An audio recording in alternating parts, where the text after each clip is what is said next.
Bonjour et bienvenue à l'invité de Thierry Dim. Nous avons le plaisir d'accueillir aujourd'hui Céline Thaïs, qui est la directrice et la fondatrice du cabinet Pilote. Le cabinet Pilote est un cabinet genevois spécialisé dans l'achat et la négociation. Bonjour Madame Thaïs. Bonjour Monsieur Dim, merci de me recevoir aujourd'hui. Compte tenu du contexte économique actuel, on sait que les entreprises de manière générale ont du mal à s'adapter, mais beaucoup plus les entreprises suisses à cause des coûts qui sont élevés. Est-ce que d'après vous, il y a une possibilité de réduire nos coûts? Absolument, définitivement oui. Il y a pas mal de tactiques et d'outils, de méthodologies qui existent pour pouvoir permettre aux chefs d'entreprise d'aujourd'hui d'optimiser ses coûts et d'améliorer aussi sa rentabilité. Alors, j'imagine que si une agence telle que la vôtre est née, c'est parce qu'il y avait un besoin. Est-ce que les entreprises sont au courant que ce type d'outil existe? J'imagine que oui. Je pense qu'il convient culturellement d'ancrer encore dans les mentalités l'approche achat et la possibilité qu'a tout entrepreneur de pouvoir négocier ses coûts d'une manière à optimiser sa rentabilité. Vous parlez de négociation et vous parlez de rentabilité. Mais de manière générale, on sait également que les entreprises, les chefs d'entreprise ne sont pas trop dans la négociation. Est-ce il doit faire des cours de négociation ou alors il y a des approches à suivre? Moi, je ne sais pas parce que qu'est-ce que je dois faire moi? Déjà, au niveau, il y a forcément un besoin lorsqu'on a une entreprise. C'est très important de définir d'une manière très concrète le besoin qu'on a afin d'éviter toute la surqualité ou la sous-qualité qui coûte également très cher lorsqu'on achète un bien ou un service.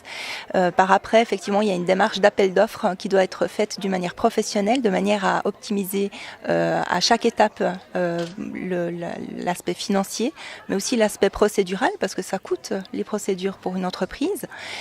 Évidemment, il y a tout ce qui est technique de négociation qui permet, je dirais, d'être la cerise sur le gâteau pour optimiser encore les coûts et surtout pour pouvoir définir dès le départ des collaborations et des partenariats qui soient vraiment efficients par la suite, qui permettent justement d'optimiser les coûts et d'avoir un relationnel fort avec ses partenaires. Alors récemment, on a vu l'émergence des systèmes qu'on appelle par exemple l'achat groupé. Est-ce que ce genre d'approche va dans le bon sens? J'imagine que vous parlez des consortiums.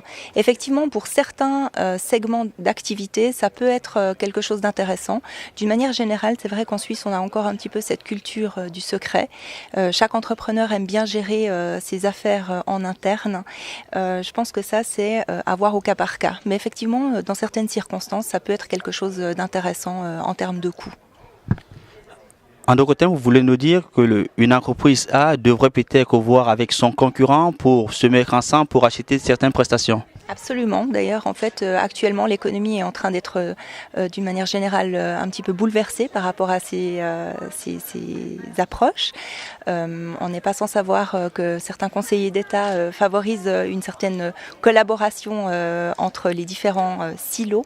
Le fait de pouvoir travailler en transverse permet justement, dans une certaine majorité des cas, d'avoir des résultats qui en sont directement améliorés.